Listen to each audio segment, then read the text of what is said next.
Crossover Thursday here on the Locked On Podcast Network. I'm John Butchko, the host of Locked On Jets, alongside my colleague Joe Marino, the host of Locked On Bills. Get ready for Week 6 action. Buffalo Bills visiting MetLife Stadium to take on the New York Jets Monday Night Football. Of course, these two teams played at MetLife Stadium Monday night a year ago.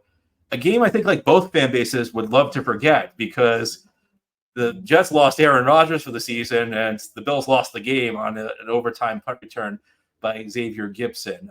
Joe, hopefully this game goes better for both teams this time. It will be Jeff Ulbricht's debut as Jets head coach. What are your keys to victory for the Buffalo Bills? Yeah, it's interesting kind of going back to the scene of the crime, like you mentioned, for both teams. I think there's three things that are really important for the Bills on Monday Night Football. Number one is efficiency in the passing game. You know, Robert Saleh has said it in the past, and I know he's not the head coach, but I think the principle remains. The Jets are a team that are willing to dare Josh Allen to be patient with the football. And boy, was he ever patient the first 3 weeks of the season. He's so patient. He just did all the smart, right things with the ball. It was so beautiful. And the last couple of weeks, he's gotten away from that. And he hasn't thrown an interception this year, which I know is a big storyline with Josh Allen, and that's great. But this wouldn't be the week to suddenly start being more risk willing with the football. DJ Reed's obviously playing out of his mind this year, and Sauce Gardner's a really good corner as well. And so I think the Bills need to be willing to revert to being efficient with the passing game, getting the backs involved, getting the tight ends involved. Khalil Shakir, if he's available to play, this isn't the week to go big play hunting and throwing the ball down the field. It's time to get back to efficiency in the passing game. So for me, that's number one. Number two is you got to play with an awareness of the game script.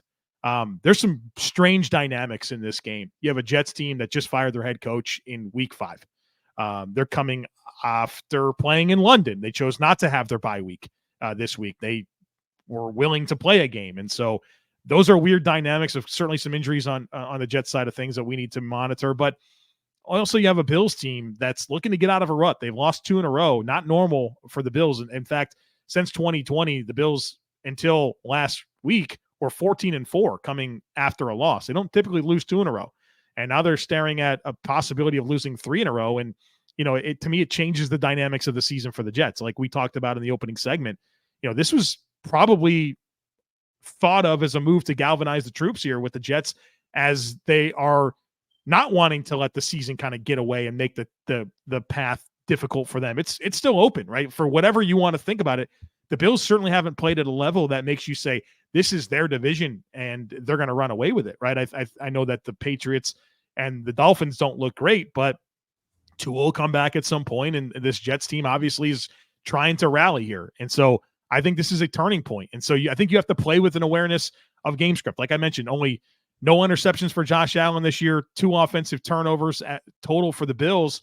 Like this isn't the game to feel like everything has to wake up. There's a good chance this is a defensive struggle on Monday Night Football where the Jets, we've talked about their own offensive issues. The Bills offense has not been good the last 2 weeks.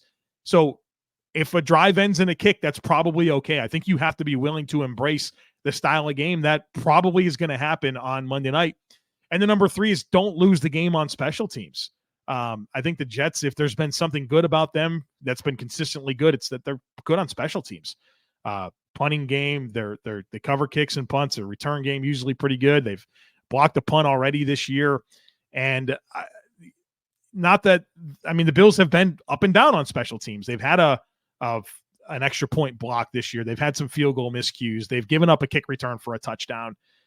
They lost to the Jets on Monday Night Football in overtime because of that. And so you start to look in where the margins are and where, the Jets can find an advantage. I'm sure they're thinking about special teams. And I think the Bills have to be very careful to not let that be a determining factor on Monday night. Great analysis, Joe.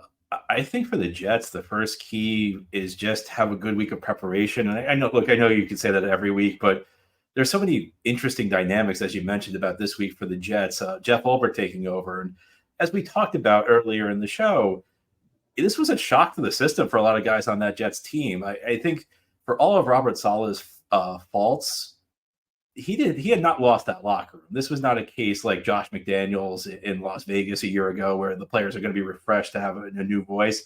I think there was some surprise. So for Jeff Ulbrich, it's going to be getting the players in the right headspace for this game. The Jets also need to figure out who's running the offense this week. Joe, I don't know who's in charge of the Jets offense because, as we talked about, Saleh was about to demote Hackett, and Ulbrich said, we're going to take a look at everything. So I couldn't tell you who's going to be calling the plays for the Jets Monday night. So a lot of it is just going to be about just having a good week of preparation. And while that's true every week, I think with so much in transition for the Jets, that's going to have to be a big focus. The second thing for the Jets is I think they need to be disciplined in their pass rush lanes. There are a couple of times this year where they've been hurt by quarterback scrambles, especially week 2 against Tennessee against Will Levis. Jets almost lost that game. One of the biggest reasons was they were having trouble with Levis breaking plays, taking the ball down the field. Josh Allen, obviously a very mobile quarterback, very adept. If you give him room to run and nobody's open, he can make big plays. The third thing for the Jets for me is they need to figure out how to unlock this downfield passing game.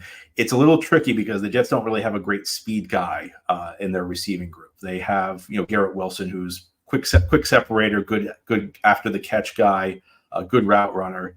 But, despite the 4.3 40 he was timed out in the combine, not really a great deep threat. Mike Williams, a good back shoulder guy. He can win a contested ball down the air. He's a guy I think they need to get involved more. He's been kind of an afterthought, as I mentioned, in this offense. Had a big catch on a back shoulder throw in the fourth quarter, week 2 against Tennessee. One of the pivotal plays in that win on a 2nd and 16. Rodgers found him. Little involved 2 weeks ago against Denver, but he hasn't really found his role in the offense. And I think, he might be a guy who can help them in that area. Alan Lazard, three balls hit his hand last week. All of them would have been big plays that fell to the ground, didn't complete, did have a touchdown. But they just need to figure out a way to push the ball down the field. And with Rodgers right now, maybe a little uncomfortable with his pass protection. And with Rodgers banged up, it's amazing because Aaron Rodgers left that game against the Vikings with a sprained ankle. There's been so much crazy going on around the Jets this week. We haven't really talked much about the fact Rodgers might be playing at less than 100%, which would normally be storyline number one.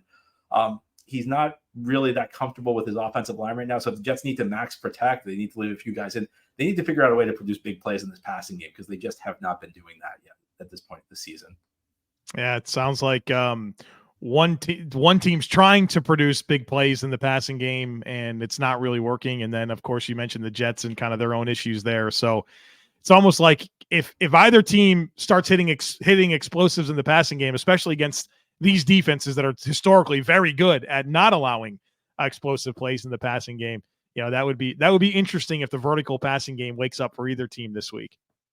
Well, Joe, it's great chatting with you. I always enjoy our discussions before Jets play the Bills. I'm glad we get to do it twice a year, and I look forward to chatting with you when the Jets head up to Buffalo a little bit later in the season.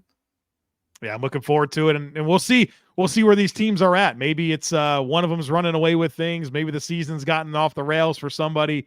That's why you got to play them all, and you see what happens, right? But as bleak as this game feels, first place is on the line in the AFC East. The winner of this game is going to be in first place. Someone's going to be the 4 seed in the AFC this year, right?